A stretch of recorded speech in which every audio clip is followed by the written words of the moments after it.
Halo semuanya, selamat datang kembali di channel Karya Kita Official. Nah, di kesempatan kali ini kita akan buat bagian atas gantungan kunci seperti yang ada di thumbnail yang teman-teman telah lihat ya.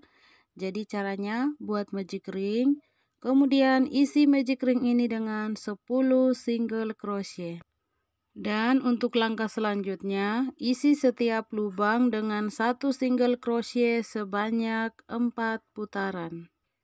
Jadi buat teman-teman yang mau mencoba, jangan skip videonya biar teman-teman bisa tahu bagaimana cara kita membuatnya.